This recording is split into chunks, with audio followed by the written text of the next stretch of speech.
Hello, Egyptians. So we will be starting with our third chapter of constitutional values, which is fundamental rights, rule of law, and separation of powers.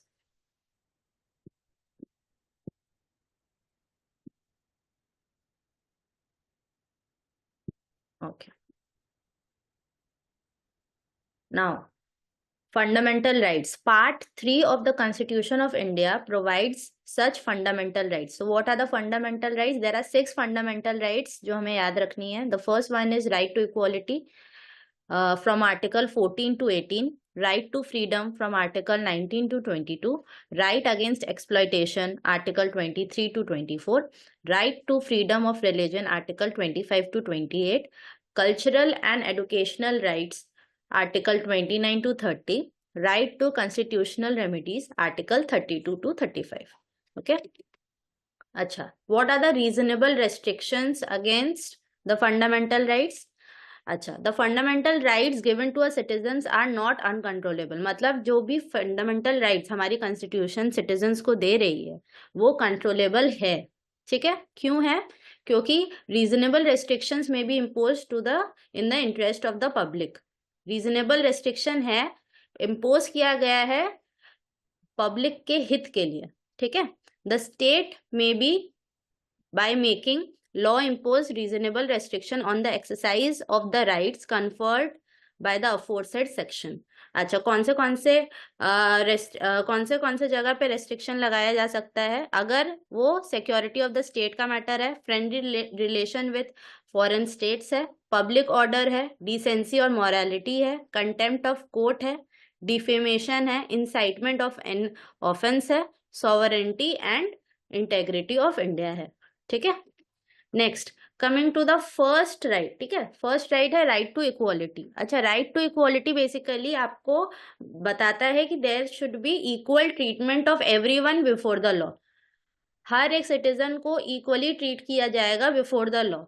ठीक है, and there will be no discrimination. कोई भी भेदभाव नहीं होगा on any ground, whether it be your religion, your gender, your income, etcetera etcetera.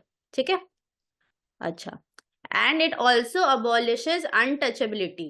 Untouchability का मतलब यहाँ पे होता है छुआछूत. जो पहले के जमाने में होता था कि जो जिस जाति को छोटा माना जाता था उसे पब्लिक प्रॉपर्टी जैसे कुआं हुआ, वेल्स, ट्यूबवेल्स, ये सब छूने नहीं दिया जाता था. And titles such as sir और राय बहादुर, ये सारे टाइटल्स ब्रिटिश के द्वारा दिए गए थे. तो ये सब को अमान्य करार कर दिया गया है इंडियन कॉन्स्टिट्यूशन के द्वारा. ठीक है, अच्छा, equality before the law, article 14. तो article 14 treats all people the same in the eyes of the law, ये हमने बताया अभी. अच्छा, आर्टिकल 14 को 2 पार्ट में डिवाइड किया गया है. The first one is which states and commands that state not to deny to any person equality before the law. Article 14 का फर्स्ट पार्ट बोलता है कि कोई भी पर्सन को इक्वालिटी बिफोर द लॉ डिनाई नहीं किया जाएगा. ठीक है, एंड सेकेंड पार्ट बोलता है the state not to deny the equal protection of the law. सबसे पहला बोलता है कि आपको इक्वालिटी बिफोर द लॉ डिनाई नहीं किया जाएगा. सेकेंड पार्ट बोलता है equal protection of those laws can not be denied. ठीक है, next, this provision states that all citizens will be treated equally before the law and avoids any kind of discrimination. कोई भी discrimination नहीं किया जाएगा और सारे सिटीजन्स को इक्वली ट्रीट किया जाएगा बिफोर द लॉ. ठीक है, the law of the country protects everybody equally.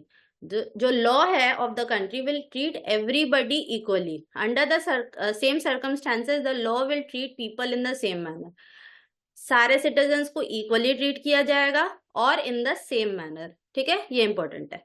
Next, the president और द, यहाँ पे एक्सेप्शंस क्या है हमें जानना होगा इस लॉ का. आर्टिकल 14 का एक्सेप्शन ये है, द प्रेसिडेंट और the governor shall not be answerable to any court for exercise of their official duties and powers.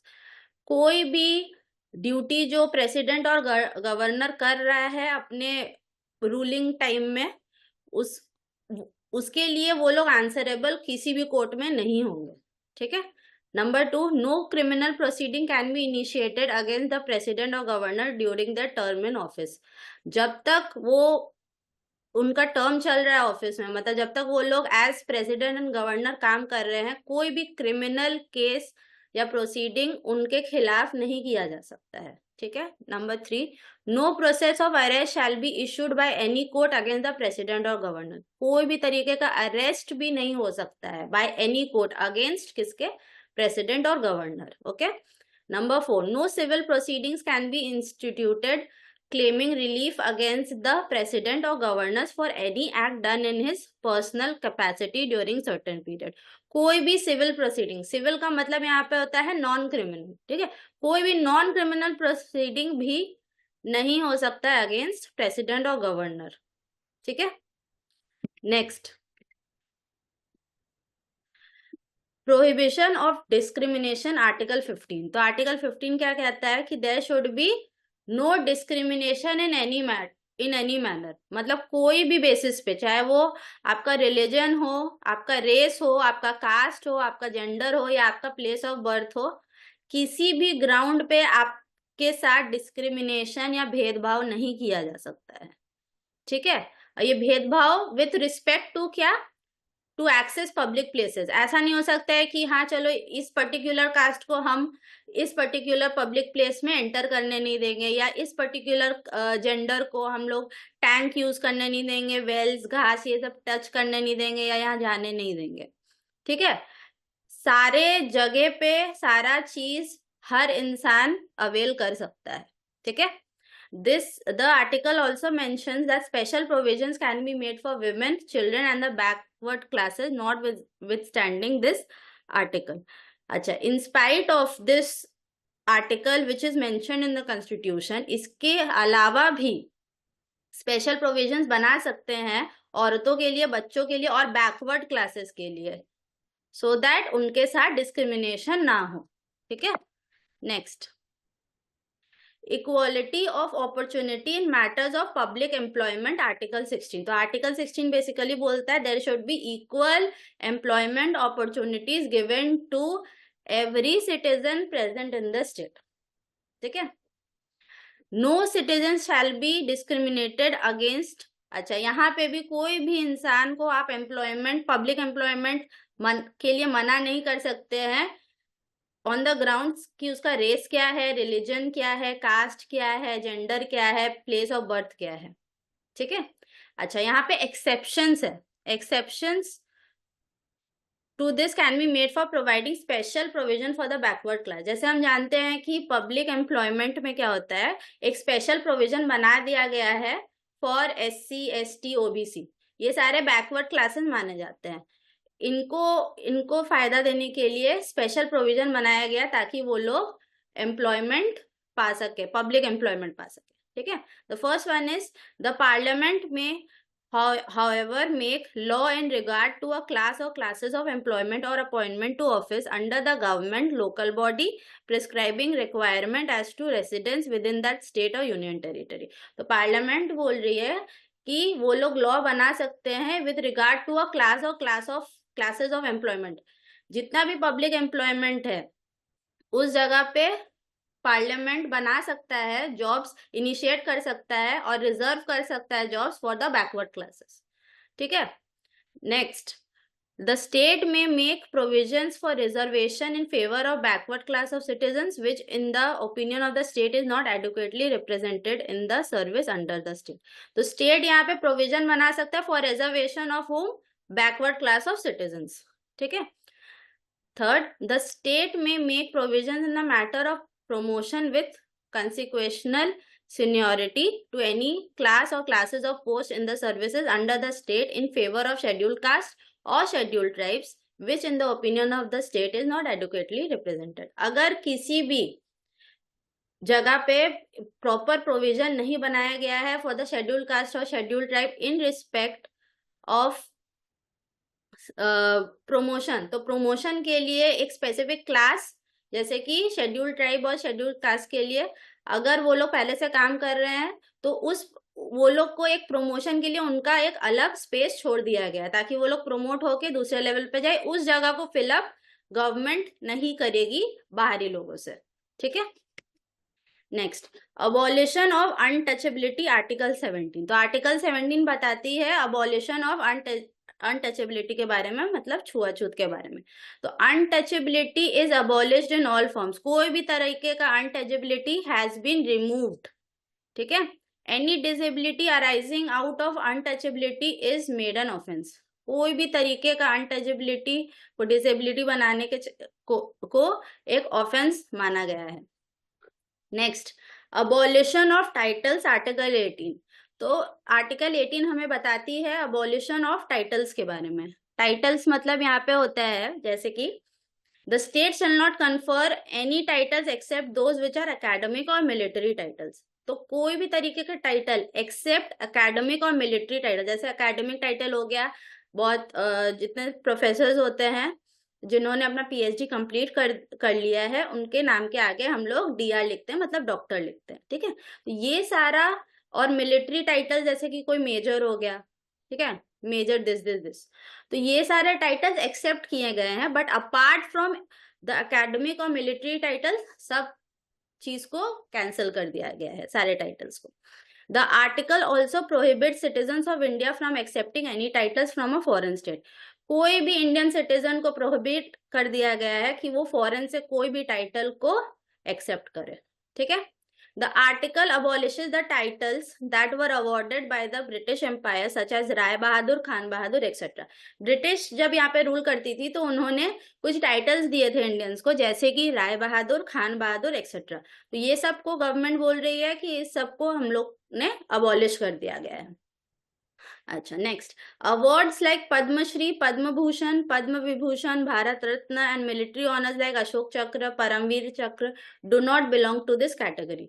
तो ये सारा जो आप देख रहे हैं अवार्ड्स, ये सारा अवार्ड्स वैलिड है हमारे इंडियन कॉन्स्टिट्यूशन के हिसाब से। So these are the exceptions, ठीक है।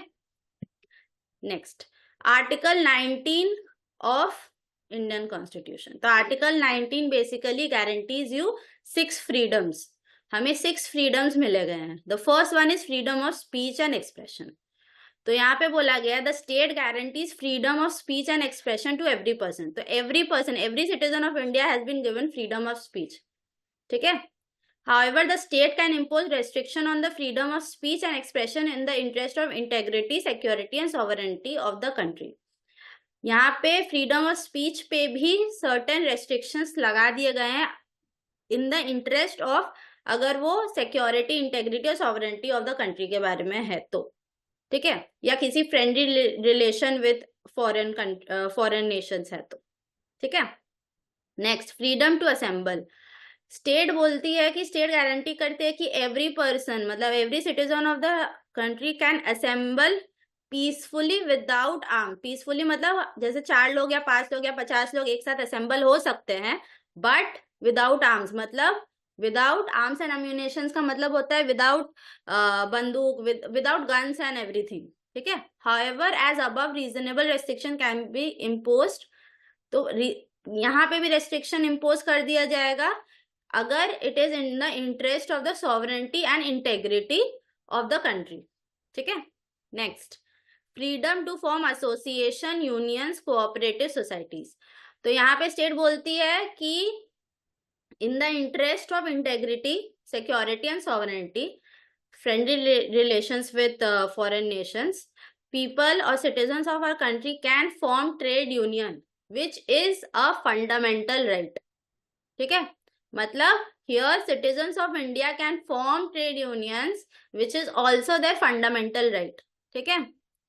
Next, the Police Forces Restriction of Rights Act 1966 prohibits police personnel from forming trade unions। मतलब कोई भी पुलिस में काम करने वाला कर्मचारी को एकदम अलाउड नहीं है कि वो कोई भी ट्रेड यूनियन का पार्ट बने, ठीक है।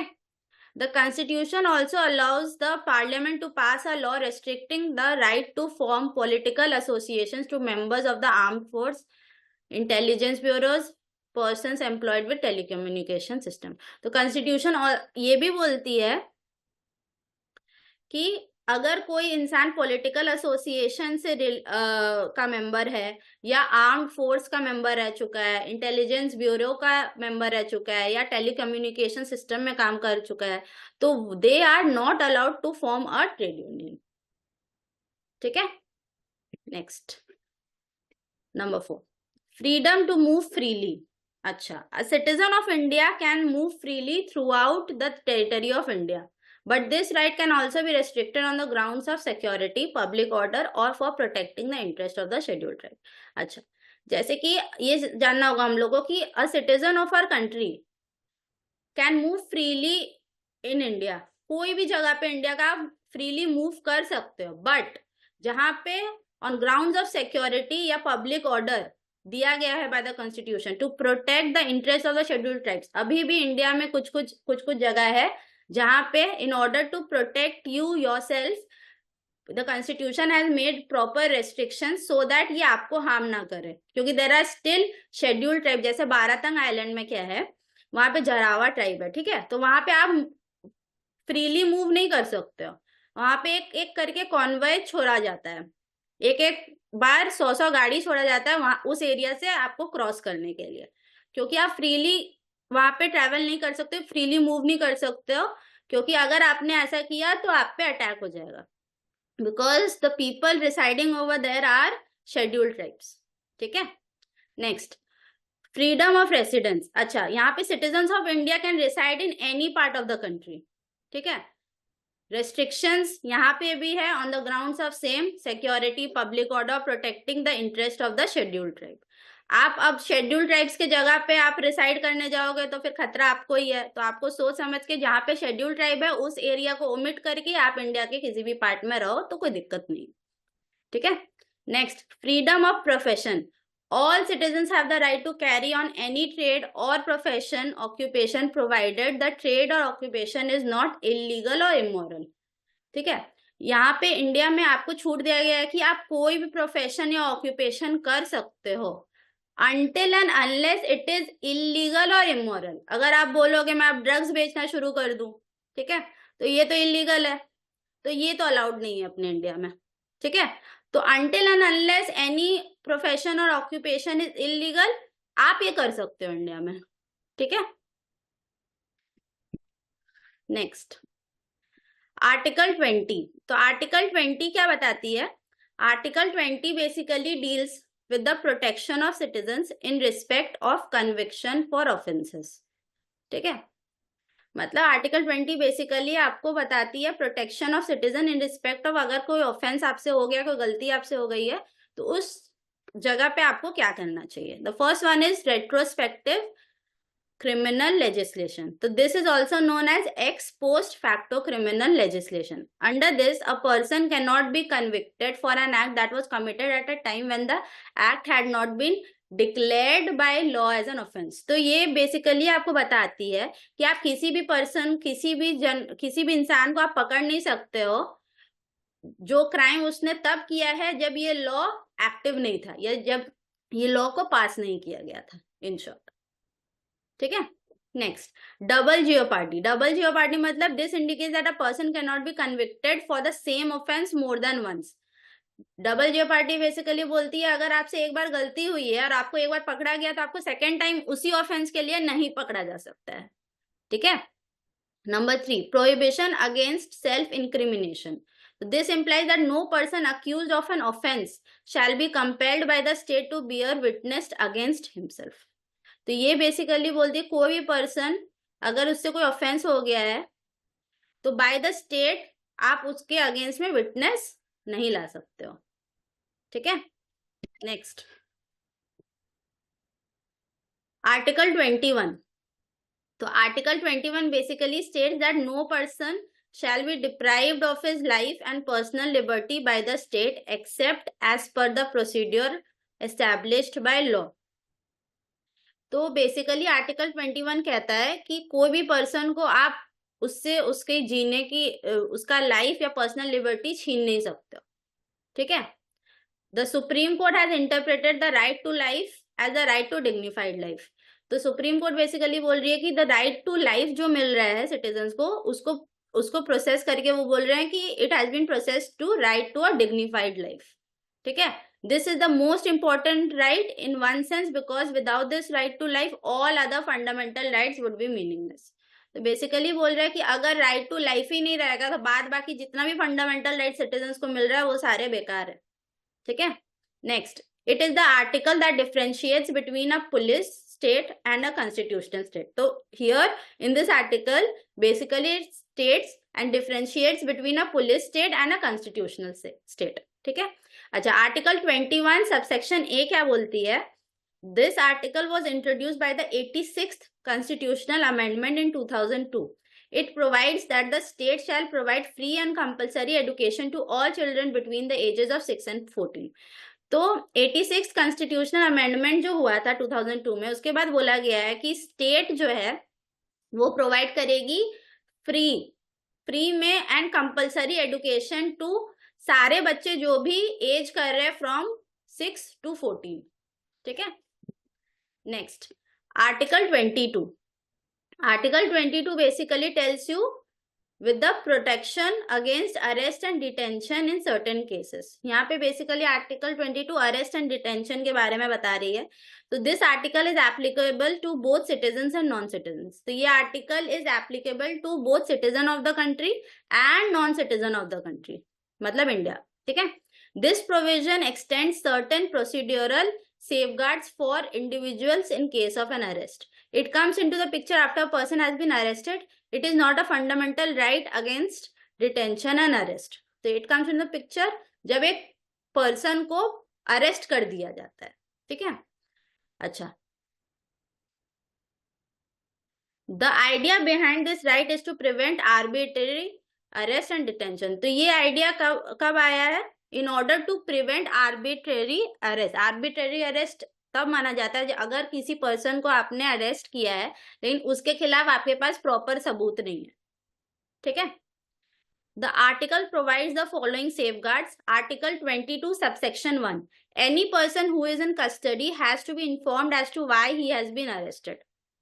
सबसे पहली बात, आर्टिकल 22 सबसेक्शन 1 ये कहती है कि अगर आप किसी को आपने अरेस्ट किया है, अपने कस्टडी में लिया, तो आपको उसको इन्फॉर्म करना पड़ेगा कि वो क्यों अरेस्ट किया गया है. ठीक है. Further he can not be denied the right to consult an advocate. आपने जिसको अरेस्ट किया है उसका पूरा राइट है कि वो एक लॉयर अपने लिए हायर कर सकता है. ठीक है. आर्टिकल 22 सबसेक्शन 2 बोलती है the arrested individual should be produce before a judicial magistrate with in 24 hours of his arrest. अच्छा, जुडिशियल मजिस्ट्रेट का मतलब समझ लेते हैं जहां पे क्रिमिनल केसेस लड़ा जाता है. ठीक है. तो जो अरेस्ट आपने जिस इंडिविजुअल को अरेस्ट किया है उसको आपको जुडिशियल मजिस्ट्रेट के पास विद इन 24 आवर्स प्रेजेंट करना पड़ेगा. ठीक है. Article 22 subsection 3. No individual who has been arrested can be kept in custody for more than the period determined by the judicial magistrate. तो कोई भी इंडिविजुअल जिसको आपने अरेस्ट किया है या कस्टडी में रखा है उसे आप एक डिटरमाइंड पीरियड जो जुडिशियल मजिस्ट्रेट ने दिया है उससे ज्यादा आप उसको कस्टडी में नहीं रख सकते हो. ठीक है. The safeguards are however not applicable to. ये सारा क्लॉजेस जो भी आर्टिकल 22 बता रही है ये एप्लीकेबल किन किन को नहीं होगा. Number 1, enemy aliens. Enemy aliens is basically a citizen of one country living in another country with which it is at war. ठीक है. Next, people arrested under preventive detention laws. Preventive detention laws का मतलब होता है which is enacted by the government. ठीक है. To ensure public safety and maintain social order. Next, right against exploitation. So there are basically 2 articles of the Constitution which guarantee the right against exploitation. They are described below. Article 23 बोलती है prohibition of traffic in human beings and forced labor. Article 23 subsection 1 बोलती है कि traffic in human beings and the beggar and other similar form of forced labor are prohibited and any contravention of this provision shall be an offense punishable in accordance with the law. तो basically यहाँ पे बोला जा रहा है कि जो लोग जबरदस्ती, एक गैंग होता है. ठीक है. इस ऐसे समझते हैं. एक गैंग होता है जो लोगों को, जो गरीब होते हैं या उनका किडनैप कर लिया जाता है, ऐसे लोगों को वो लोग इकट्ठा करते हैं. ठीक है. फिर उन्हें बेगर बना के रास्ते में छोड़ देते हैं ताकि वो लोग पैसा इकट्ठा करके इनको लाके दे, ठीक है। तो traffic in human beings and beggar is explained. तो इन लोगों से वो लोग क्या करते हैं, फोर्सफुली काम करवाते हैं। सो this is what the section is article is telling you कि ये सब प्रोहिबिट कर दिया गया है by the constitution of India. And अगर ये लोग पकड़े गए, ये गैंग पकड़ा गया, तो इन लोग को पनिश भी किया जाएगा in accordance with the law, ठीक है।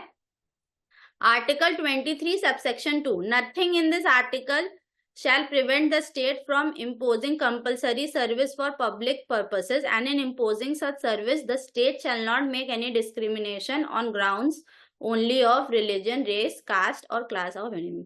अगर स्टेट पकड़ लेती है ऐसे लोगों को तो वो एकदम डिस्क्रिमिनेट नहीं करेगी in respect to your religion, race, caste और क्लास, ठीक है। अच्छा, आर्टिकल 24 क्या बोलती है, prohibition of employment of children in factories, ठीक है। जैसे छोटे छोटे बच्चों को से काम करवाया जाता है फैक्ट्रीज में, उन्हें काम दिया जाता है, तो ये सब प्रोहिबिट कर दिया गया। आर्टिकल 24 बेसिकली बोलता है कोई भी बच्चा below 14 years cannot work in a factory, mine or engaged in any hazardous employment. Suppose एक केमिकल फैक्ट्री है, वहां पे एक 14 साल के बच्चे से आप काम करवा रहे हो, so this is fully prohibited by the constitution, ये नहीं हो सकता, ठीक है। Next, this article forbids the employment of children below the age of 14 in any hazardous industry और फैक्ट्रीज और माइंस विदाउट एक्सेप्शन। कोई एक्सेप्शन नहीं है इस केस में, 14 साल से नीचे के बच्चे को काम करवाना ही नहीं, और hazardous इंडस्ट्री हो, माइन हो या फैक्ट्री हो, काम करवाना ही नहीं है। नहीं तो अगर आप पकड़े गए तो आपको कोर्ट के सामने प्रेजेंट होना पड़ेगा, ठीक है। Next, however the employment of children in non hazardous work is allowed. अगर कोई नॉन हैजार्डस वर्क है तो उसमें employment of children however is allowed. Next, right to freedom of religion. तो आर्टिकल 25 ये बताती है कि there is freedom of conscience, the freedom to profess, practice and propagate religion to all citizen. सारे citizens को ये हक है, ये राइट है कि वो लोग अपना रिलीजन को प्रैक्टिस कर सकते हैं, ठीक है। The above mentioned freedoms are subject to public order, health and morality. Until and unless ये हेल्थ मोरालिटी के तक है तो ये चीज बोला गया है कॉन्स्टिट्यूशन के द्वारा कि आप कर सकते हो, ठीक है। This article also gives a provision that the state can make laws. यहाँ ये आर्टिकल बोलता है कि यहाँ पे स्टेट कैन मेक लॉज, कब, that regulates and restricts any financial, economic, political or any other secular activity associated with any religious practice। कोई भी religious practice का financial, economic, political या कोई भी secular activity हो तो आप कर सकते हो। State can make laws over here, ठीक है। That provides for the social welfare and reform or opening up of Hindu religious institutions of a public character to all sections and classes of Hindus. तो यहाँ पे बोला गया है कि social welfare, reform और opening up of Hindu religious institution, कोई भी हिंदू रिलीजियस इंस्टीट्यूशंस आप खोल सकते हो, ठीक है, amongst all sections and classes of Hindu. जैसे हिंदूज में क्या होता है, बहुत सारे क्लासेस होते हैं या कास्ट सिस्टम होता है, तो सारे क्लासेस ऑफ हिंदूज के लिए आप एक हिंदू रिलीजियस इंस्टीट्यूशन खोल सकते हो, कोई दिक्कत नहीं है। तो अंडर दिस प्रोविजन क्या हो रहा है, हिंदूज आर कंस्टिट्यूट, हिंदूज को इंटरप्रेट किया गया है एज इंक्लूडिंग, हिंदूज में इंक्लूड कर दिया गया था people professing the Sikh, Jain और बुद्धिस्ट रिलीजन्स। तो हिंदू रिलीजन के अंदर में ही हम इंक्लूड कर दिया गया सिख, जैन और बुद्धिस्ट रिलीजन, ठीक है। Next, people of the Sikh faith wearing and carrying the kirpan shall be considered included in the profession of the Sikh religion. Sikh religion वाले लोग जैसे कि कैरी करते हैं ना किरपान, तो उनको वो चीज को इंक्लूड कर दिया गया है सिख रिलीजन के प्रोफेशन में, ठीक है। Next, article 26 freedom to manage religious affairs. तो यहाँ पे आर्टिकल 26 बेसिकली बोलता है कि every religious denomination has the following rights, ठीक है, subject to morality, health and public order. The first one is the right to form and maintain institutions for religious and charitable intents. तो आपके पास right है कि आप form कर सकते हो या मेंटेन कर सकते हो institutions for religious and charitable intents, ठीक है। The right to manage its own affairs in the matter of religion, आपके पास ये राइट है कि आप अपने affairs in the matter of religion आप कर सकते हो, ठीक है। The right to acquire the immovable and movable property, आप अक्वायर कर सकते हो कोई भी इमूवेबल हो या मूवेबल प्रॉपर्टी हो with respect to that particular religious organisation, ठीक है। Article 27 freedom as to payment of taxes for promotion of any particular religion. तो आर्टिकल 27 बेसिकली बोलता है कि no person shall be compelled to pay any tax और fee for the promotion और maintenance of any particular religion. तो basically यहाँ पे बोला गया है कि कोई भी पर्टिकुलर इंसान को आप कंपेल नहीं कर सकते हो टू पे टैक्स, ठीक है, और फी किस चीज के लिए, for the promotion of that particular religion, ठीक है। Next article 28 freedom as to attendance at religious instruction or religious worship in certain educational institutions. तो यहाँ पे बेसिकली बोला जा रहा है this article permits educational institutions that are maintained by religious groups to disseminate religious instruction. अगर कोई भी एजुकेशनल इंस्टीट्यूट जो एक रिलीजियस ग्रुप ने बनाया है, वो लोग को अलाउड है कि वो लोग रिलीजियस इंस्ट्रक्शन दे सकते हैं ऐसे इंस्टीट्यूशंस में। First one, this provide that no religious instruction shall be provided in state run educational institution. यहाँ पे बोला गया है कि कोई भी एजुकेशनल इंस्टीट्यूशन जो स्टेट ने बनाया है या स्टेट उसको रन कर रही है, स्टेट उसको चला रही है, वहां पे कोई भी तरीके का रिलीजियस इंस्ट्रक्शन नहीं दिया जा सकता है, ठीक है।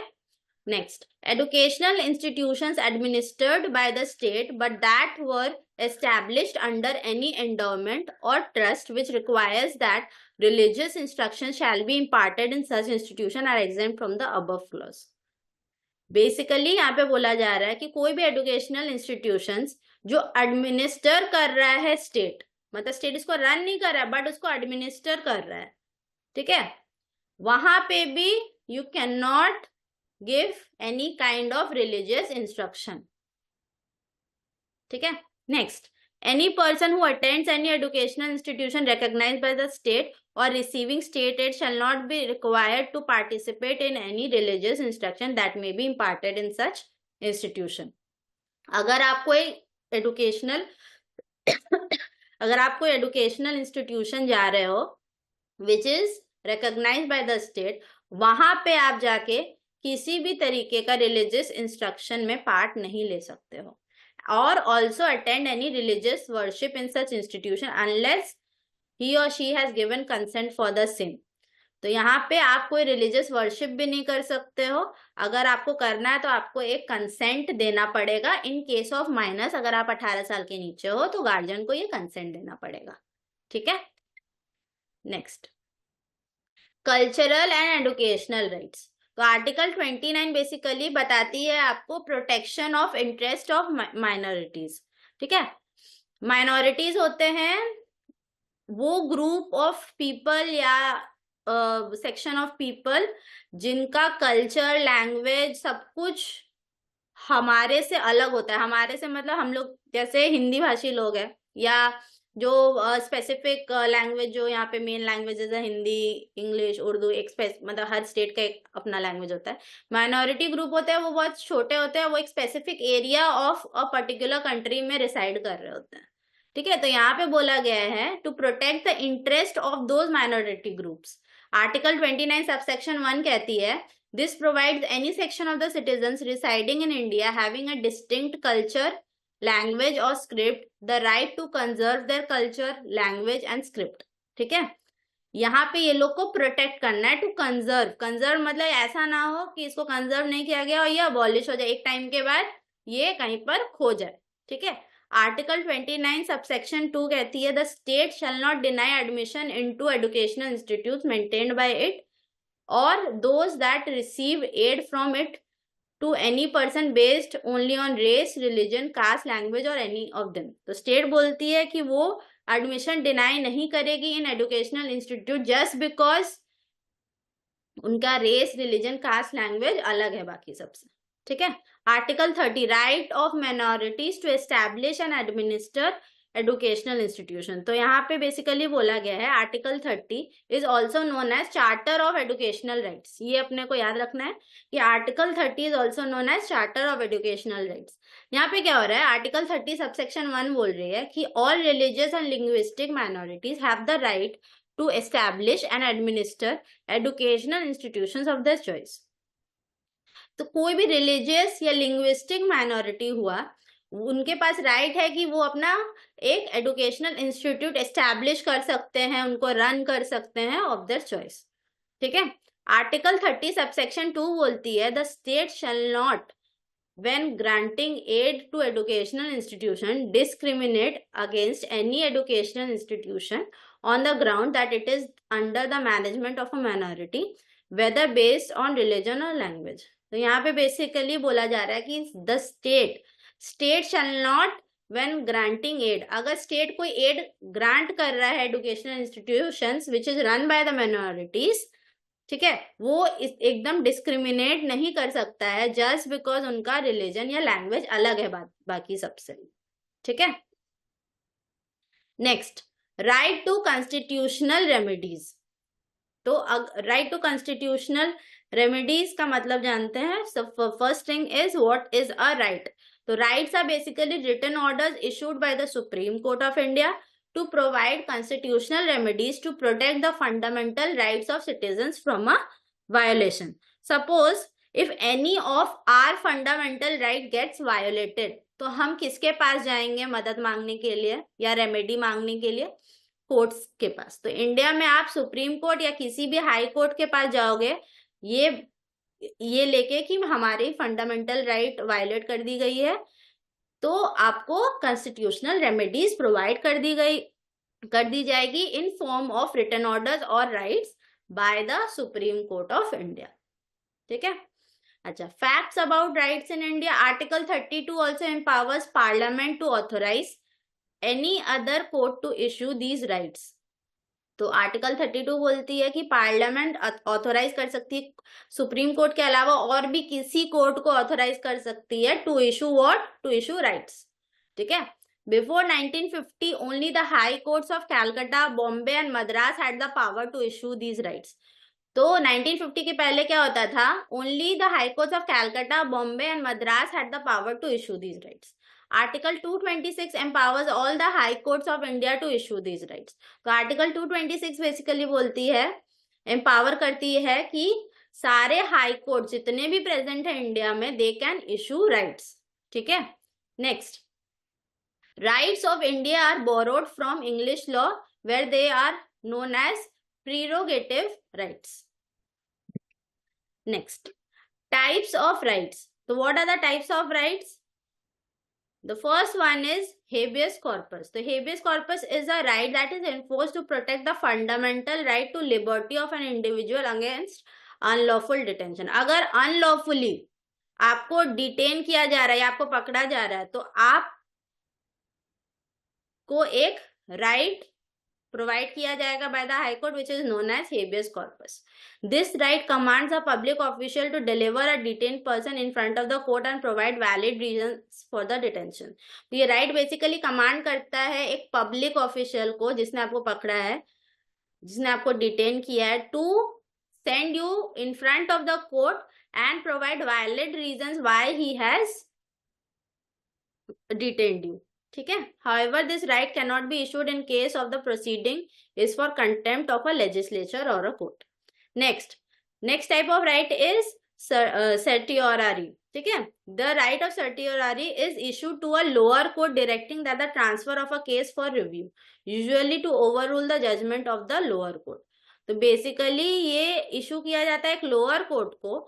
सपोज मैं एक लोअर कोर्ट के पास जाती हूँ अपना constitutional remedy लेने, लेकिन मैं I am not satisfied with the judgment, so basically this right is provided by a high court to a lower court, ठीक है। The Supreme Court basically issues the right of certiorari in case the decision passed by the lower court is challenged by the party। I am not satisfied, so I am again challenging the lower court. So here the Supreme Court is basically issues the right to the lower court. It is issued in case the higher court finds it a matter of jurisdiction or lack of jurisdiction.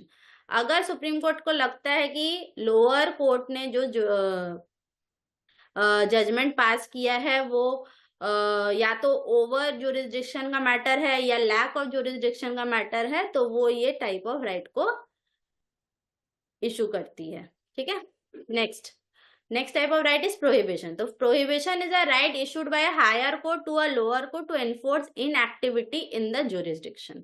अगर there is inactivity in the jurisdiction, so a higher court is basically issuing this type of writ to the lower court. It happens only in case the higher court is of the discretion that the case falls outside the jurisdiction of the lower court. ये तभी होता है जब higher court को लगता है कि नहीं, ये वाला जो केस है वो लोअर कोर्ट के जुरिस्डिक्शन में तो नहीं आता है। ठीक है, writ of prohibition can only be issued against judicial और quasi judicial authorities. Next type of writ is mandamus. तो writ of mandamus, the right of mandamus is issued to a subordinate court, an officer of the government or a corporation or other institution commanding the performance of certain acts or duties. तो ये right किसको issue किया जाता है? या तो एक subordinate court को, या ऑफिसर ऑफ द गवर्नमेंट को, और अ कॉर्पोरेशन और other institution commanding the performance of certain acts और ड्यूटीज। ठीक है, अच्छा, हेबियस कॉर्पस या मैंडेमस की तरह ये एक प्राइवेट इंडिविजुअल को इशू नहीं किया जा सकता। This is very important. ठीक है, next type of writ is quo warranto. तो quo warranto is issued against a person who claims और असर्ट्स अ पब्लिक ऑफिस। तो basically quo warranto is issued against a person जो claim करता है कि वो एक पब्लिक ऑफिस चलाता है। ठीक है, through this right the court enquires by what authority the person suppose his और हर क्लेम। तो इस राइट के थ्रू कोर्ट बेसिकली ये जानना चाहता है कि किस अथॉरिटी से वो पर्सन अपने क्लेम को बता रहा है कि वो एक पब्लिक ऑफिस में काम करता है या पब्लिक ऑफिस चलाता है। ठीक है, through this right the court inquires into the legality of a claim of a person to a public office. This right prevents the illegal assumption of a public office by an individual. तो basically ये right क्या करता है? Basically prevent करता है कि अगर कोई इंसान इलीगली कोई पब्लिक ऑफिस चला रहा होता है। ठीक है,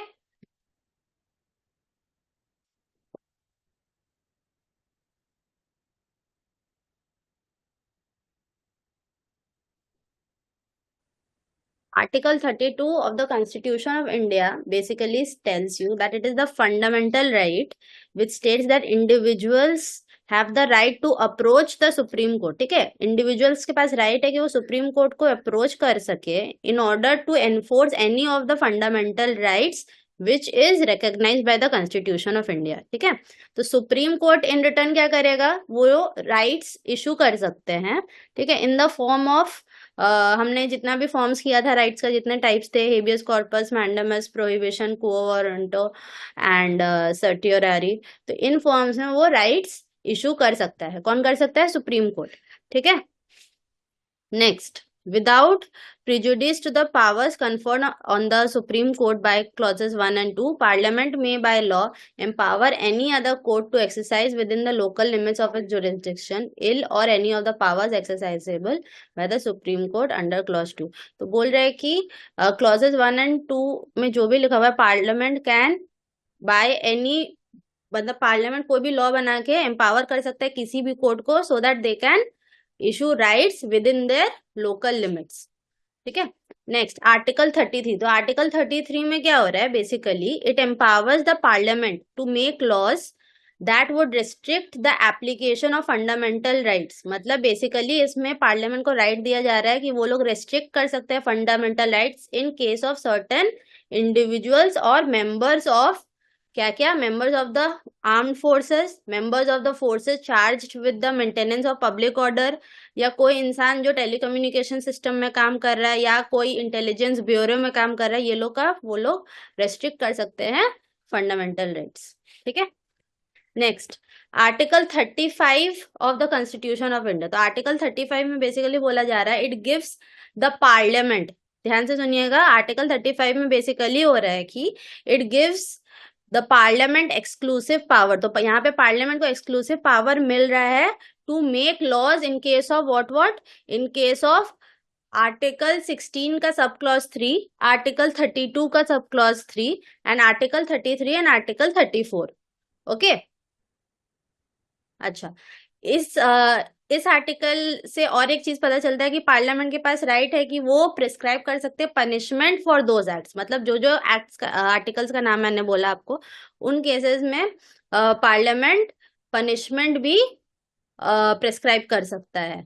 ठीक है, next article 226 in constitution of India. तो आर्टिकल 226 में बेसिकली बोला जा रहा है कि not with standing anything in article 32, high court के shall have powers throughout the territories in relation to which it exercise jurisdiction to issue to any person or authority, including in appropriate cases any government within those territories directions, orders or rights, including rights in the nature of habeas corpus, mandamus, prohibition, quo warrantor and certiorari, or any of them for the enforcement of any of the rights confirmed by part 3 and for any other purpose. तो basically इसमें बोला जा रहा है कि high court power दे सकता है, high court के पास बेसिकली पावर्स है within the territory of their particular jurisdiction in order to issue rights in all the natures with whatever we had studied.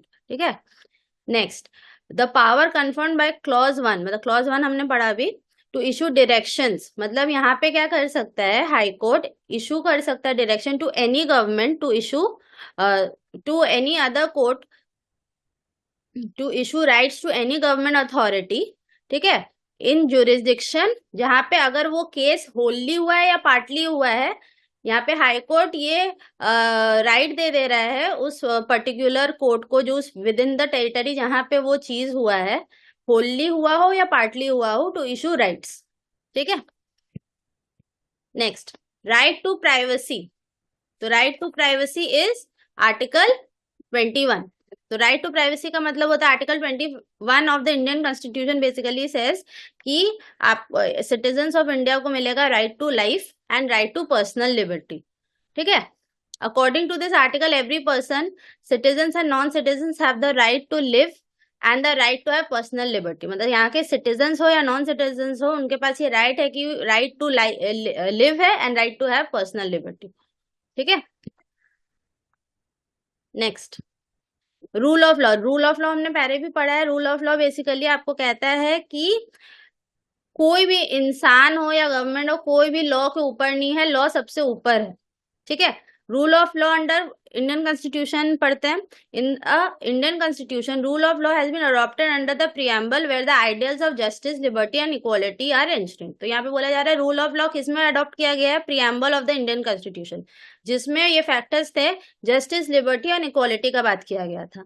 ठीक है, the constitution has been made the supreme law of the state and other laws in conformity with the constitution। ये तो हमें पता है कि the constitution of the India is the highest and the supreme law of India। ठीक है, और बाकी सारे लॉज जो भी बने हुए हैं इंडिया में वो कंफर्म होने चाहिए with the constitution, otherwise they can get abolished. ठीक है, तो part 3 of the constitution of India basically guarantees the fundamental rights. ठीक है, यहाँ पे एक्सेप्शंस, 3 एक्सेप्शंस है जो हमें याद रखनी है। The first one is doctrine of severability, doctrine of eclipse and doctrine of waiver.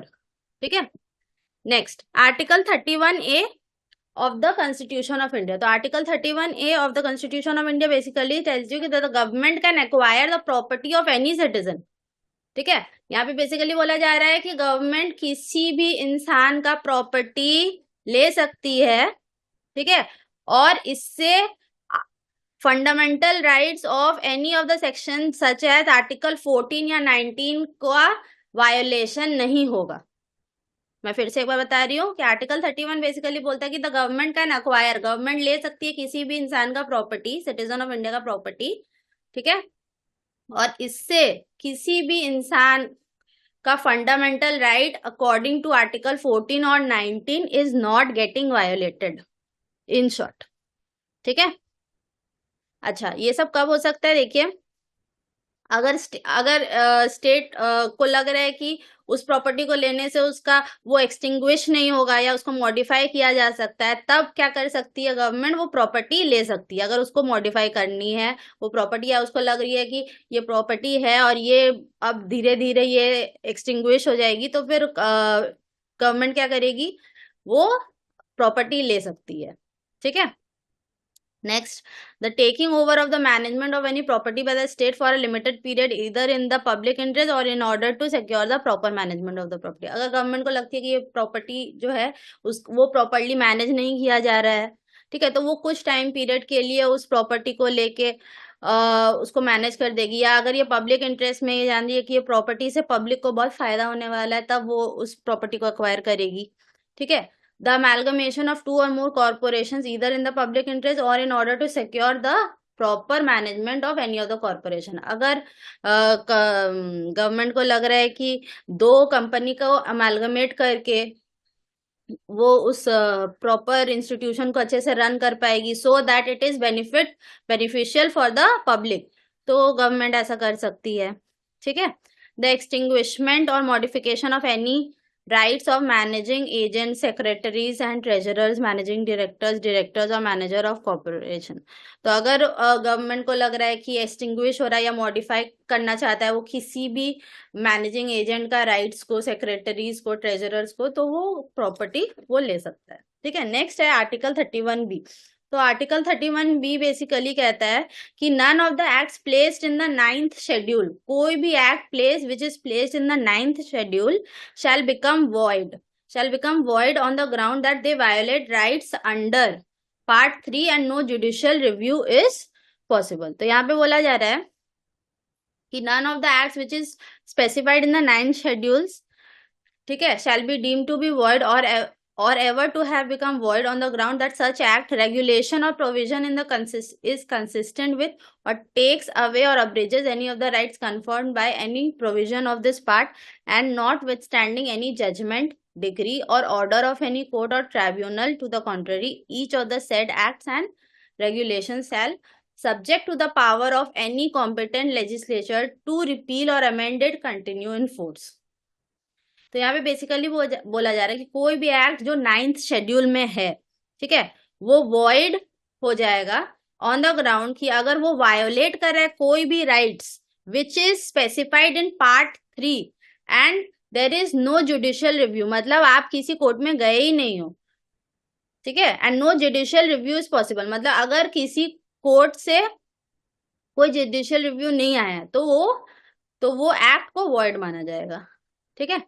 Next, article 31C of the constitution of India.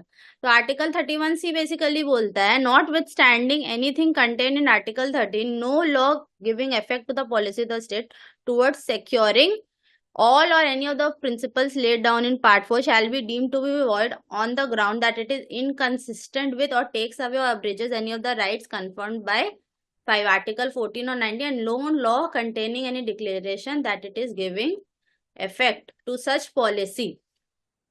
तो यहाँ पे बेसिकली बोला जा रहा है कुछ भी जो कंटेन कर रहा है आर्टिकल 13 में, and no law is giving effect to the policy, कोई भी लॉ उसको इफेक्ट नहीं कर रहा है उस पॉलिसी को, तो क्या होगा?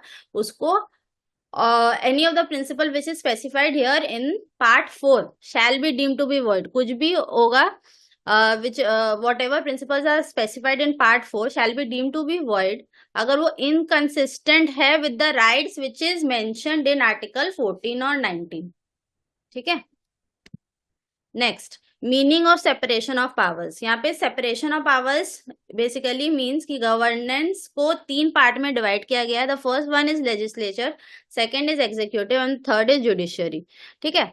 अच्छा, जानते हैं each organ should have different persons in capacity, मतलब ऐसा नहीं है कि जिस इंसान को आप लेजिस्लेचर में बैठा रहे हो उसको आप जुडिशियरी में बैठा दिए या एग्जीक्यूटिव में बैठा दिए, हर ऑर्गन में अलग अलग लोगों को आपको बैठाना है। ठीक है। Next, one organ should not interfere in the functioning of the other organs, एक ऑर्गन दूसरे ऑर्गन को डिस्टर्ब नहीं करेगा, उसके फंक्शनिंग में उसका कोई रोल नहीं होना चाहिए।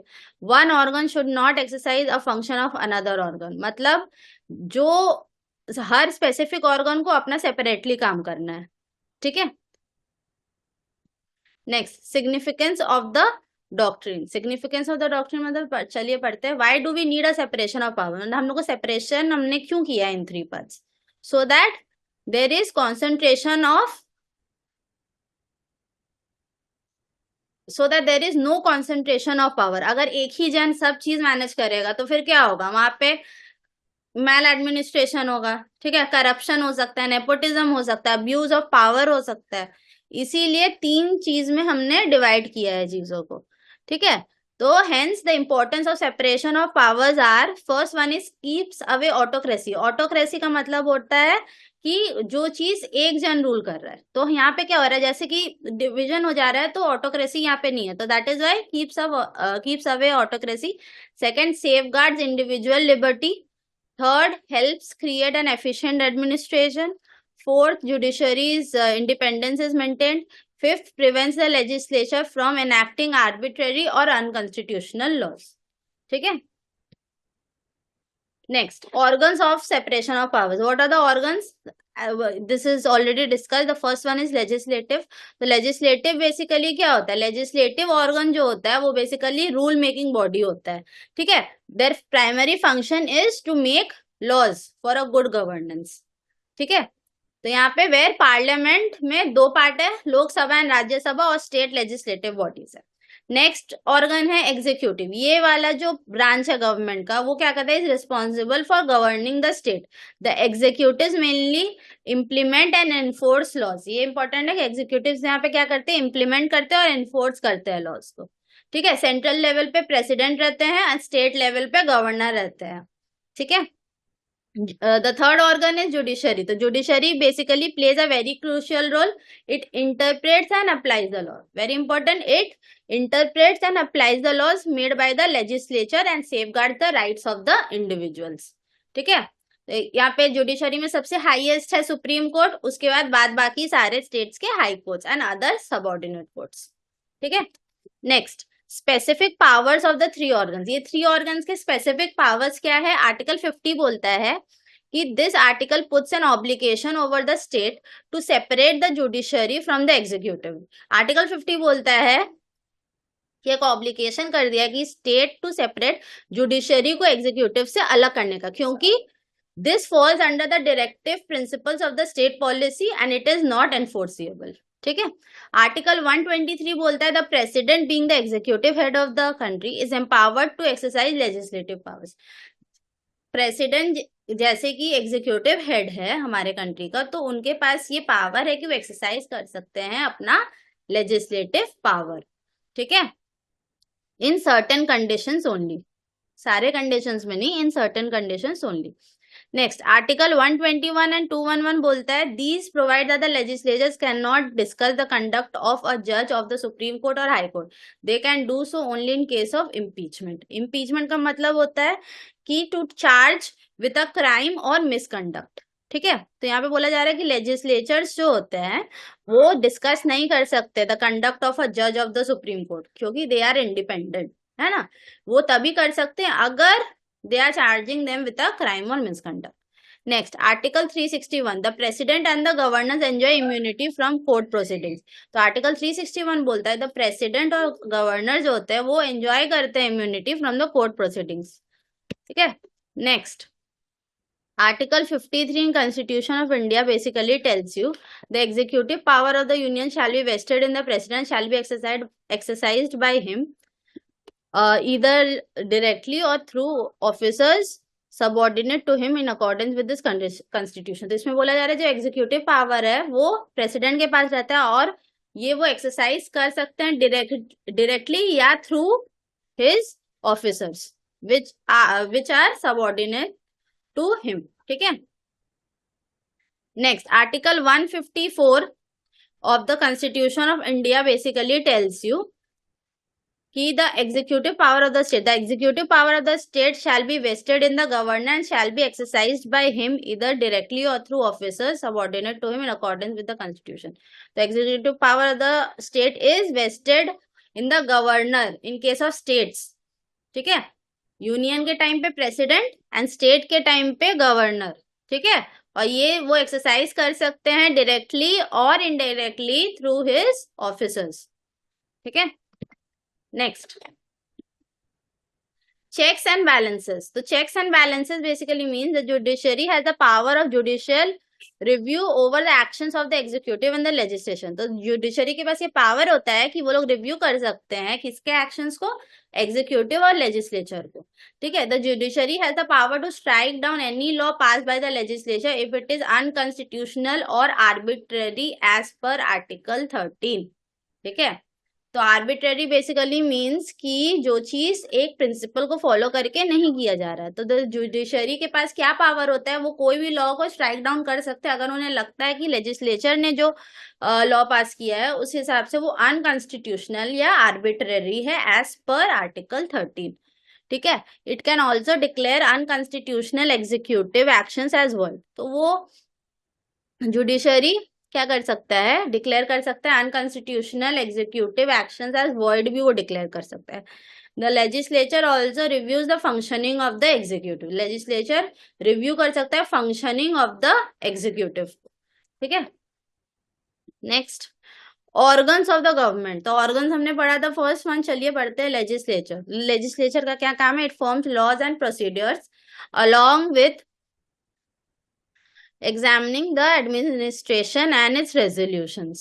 ठीक है, उसमें टू टाइप्स होते हैं लेजिस्लेचर, एक यूनिकैमरल एक बाइकैमरल। तो यूनिकैमरल कैमरल का पढ़ते हैं।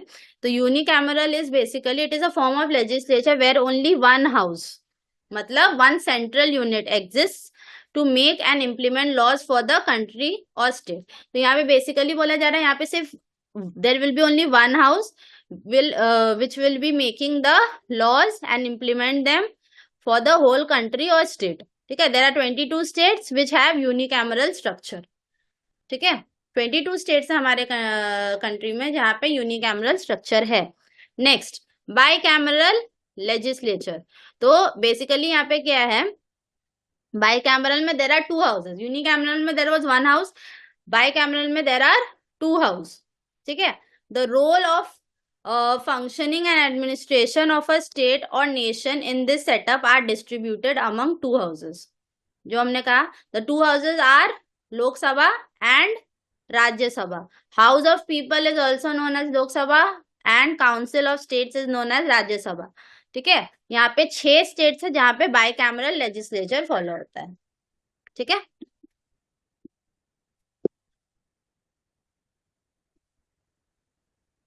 अच्छा, नेक्स्ट, एग्जीक्यूटिव। एग्जीक्यूटिव मतलब it is comprise of the president और governor. President in case of union अभी बताया मैंने, और governor in the case of state.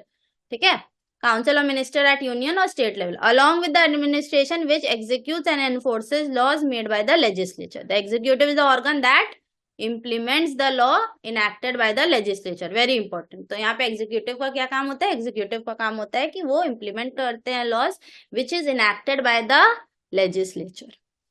ठीक है, ministers including the prime minister, chief minister, president, governors form part of the executive. तो executive का part कौन रहते हैं, प्राइम और चीफ मिनिस्टर्स, प्रेसिडेंट और गवर्नर्स। ठीक है, next coming to judiciary. Judiciary में the supreme court is at the top level over here. ठीक है, and the community courts are at the bottom, मतलब सबसे ऊपर है सुप्रीम कोर्ट, सबसे नीचे है कम्युनिटी कोर्ट्स।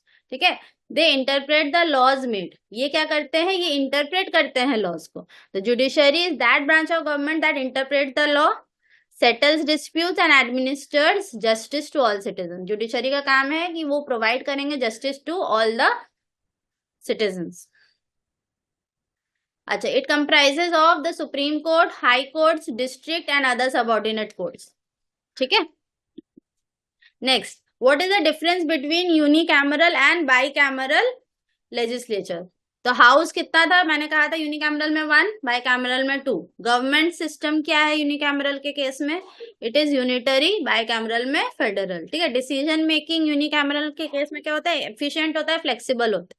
बाइकैमरल में it is elaborate and time consuming because यहाँ पे 2 हाउस है, यहाँ पे सलाह मशवरा करने के बाद बहुत टाइम लग जाता है, इसलिए इसे टाइम कंज्यूमिंग भी कहा जाता है। नेक्स्ट, डेडलॉक, लीस्ट और never in the first case, common as both houses can disagree. ठीक है, रेस्पॉन्सिबिलिटी फर्स्ट केस में कॉन्सेंट्रेटेड टू वन, सेकेंड में डिवाइडेड अमंग द हाउसेस। ठीक है, नेक्स्ट फंक्शंस ऑफ लेजिस्लेचर। तो फंक्शंस ऑफ लेजिस्लेचर में first one is it is suppose to make laws, collectively responsible and accountable, they are suppose to pass laws. Judicial functions है, administrative functions है, deliberative functions है, custodian of national finances. ठीक है, next functions of executive. Executive के क्या functions है? Administrative functions है, legislative functions है, फाइनेंशियल फंक्शंस है, जुडिशियल फंक्शंस है। ठीक है, next functions of judiciary. Judiciary का काम क्या है? To hear and decide disputes. Judicial review देना उनका काम है। इंटरप्रिटेशन ऑफ लॉ उनका काम है। Advisor to the president, president को अगर किसी चीज का एडवाइस चाहिए तो जुडिशरी देगी। Role of judiciary as an activist, legislative and executive function of the judiciary. Next merits of doctrine of separation of powers. क्या मेरिट्स है? सेपरेशन ऑफ पावर तो हमने 3 ऑर्गन्स में कर दिया, उसका मेरिट क्या है? First one is protection of liberty and rights. जो लिबर्टी सिटीजन्स को मिलना चाहिए, जो राइट्स मिलना चाहिए, उसको प्रोटेक्ट किया गया है after dividing the powers. Next is increase in government efficiency. Government का एफिशिएंसी बढ़ गया है as the powers has been divided. ठीक है, तो गवर्नमेंट जानती है उसे किस हिसाब से कैसे काम करना है। Promotes order in governance, prevents abuse of power. कोई भी अब्यूज ऑफ पावर नहीं होगा क्योंकि सेपरेट हाउसेस, सेपरेट ऑर्गन्स में सेपरेट लोग हैं। ठीक है, और कोई भी सेंट्रलाइज पावर नहीं है, तो वो लोग अपना पावर का गलत इस्तेमाल नहीं कर सकते हैं। ठीक है, ensure judicial independence. Judicial independence इसलिए क्योंकि as supreme court is the highest over here, तो क्या हो रहा है? सुप्रीम कोर्ट को कोई इन्फ्लुएंस नहीं कर सकता, ना गवर्नमेंट ना सिटीजन्स। वो अपना इंडिपेंडेंट फैसला लेगी और सबको वो मानना पड़ेगा। ठीक है, नेक्स्ट डीमेरिट्स क्या है सेपरेशन ऑफ पावर्स का? Not fully attainable, fully attainable नहीं है अभी तक। एडमिनिस्ट्रेटिव कॉम्प्लिकेशन थोड़े मोड़े है, कंफ्यूजन एंड डेडलॉक है, इनक्वालिटी ऑफ पावर्स है, किसी में ज्यादा दिया गया, किसी में कम दिया गया है। इट नेक्स्ट है disturbing the balance of power, balance of power को डिस्टर्ब किया गया है। ठीक है, next delegated legislation. So delegated legislation is also known as secondary or subordinate legislation. It is a form of law that allows an individual or body under powers conferred to them by an act of parliament to make laws. यहाँ पे basically इसका ये एक form of law है that allows a individual और body, जो allow करता है किसी भी इंसान या बॉडी को टू मेक लॉज। ठीक है, These individuals or bodies could include government ministers, local authorities और corporation. अगर government minister है वो local authority या corporation है, उनको allow करता है to make laws. ठीक है, next ordinance. Article 123 of the Constitution of India क्या बोलता है? It empowers the president to promulgate ordinances when either of the houses of parliament is not in session and if he is satisfied that circumstances exist which render it necessary for him to take immediate action. ठीक है, यहाँ पे basically बोला जा रहा है president के पास right है अगर कोई house of parliament is not in session. ठीक है, अगर वो कोई भी हाउस ऑफ पार्लियामेंट मतलब लोकसभा राज्यसभा अगर वो इज नॉट इन सेशन तो president can make laws. ठीक है, the president can only promulgate ordinances on matters which the parliament has the power to legislate under the constitution. president के power उन्हीं matters में है where the parliament has the power to legislate. जहाँ पे parliament का जो powers था in case of legislation under the constitution, same power president के पास चला जाता है. Further the ordinance must be laid before both the houses of parliament when it reassembles. मतलब जब वो सेशन में नहीं था तब प्रेसिडेंट को पावर मिल रहा था, तो वैसे ही जब सेशन स्टार्ट हो जाएगा दोनों हाउस का तो फिर क्या करेगा, प्रेसिडेंट को ये सारे चीज वापस उनके सामने रखनी पड़ेगी. ठीक है, however the ordinance will cease to operate 6 weeks after the reassembly of parliament if no such approval is given. अगर दोनों हाउसेस से अप्रूवल नहीं मिला तो within 6 weeks of the reassembly ये अप्रूवल को नहीं माना जाएगा. ठीक है, next difference between the parliamentary and presidential forms of the government. ठीक है, पार्लियामेंट्री फॉर्म ऑफ गवर्नमेंट का मतलब होता है legislative and executive body of government are closely related. यहाँ पे क्या है, legislative and executive body of the government is closely related while judiciary is independent. ठीक है, यहाँ पे legislative and executive closely related है बट जुडिशरी इज इंडिपेंडेंट। और प्रेसिडेंशियल फॉर्म ऑफ गवर्नमेंट में क्या हो रहा है, यहाँ पे तीनों चीज are independent of each other, whether it is legislative, executive और जुडिशरी, ये तीनों एक दूसरे से इंडिपेंडेंट है। ठीक है, second basis of comparison is executive. तो पार्लियामेंट्री फॉर्म ऑफ गवर्नमेंट में क्या हो रहा है, देयर इज डुअल एग्जीक्यूटिव, और प्रेसिडेंशियल फॉर्म में देयर इज सिंगल एग्जीक्यूटिव। ठीक है, accountability, the executive is accountable to the legislature. यहाँ पे क्या हो रहा है, executive is accountable to the legislature, और प्रेसिडेंशियल फॉर्म में क्या हो रहा है, the executive is not accountable to the legislature. ठीक है, powers, parliamentary form of government में क्या हो रहा है, द पावर इज कॉन्सेंट्रेटेड, और प्रेसिडेंशियल फॉर्म में इट इज डिवाइडेड। ठीक है, tenure of executive is not fixed in case of parliamentary, and presidential form में the tenure of executive is fixed. ठीक है, ministers, only the members of parliament can be appointed as minister in case of parliamentary. और presidential form में क्या हो रहा है, persons outside the legislature are also appointed as ministers. ठीक है, dissolution of lower house, prime minister can dissolve the lower house before the expiry of its term. और इस केस में क्या होगा, president can not dissolve lower house in case of presidential form of government. ठीक है, thank you. हम लोग मिलेंगे next 4th chapter of constitutional values में। ठीक है।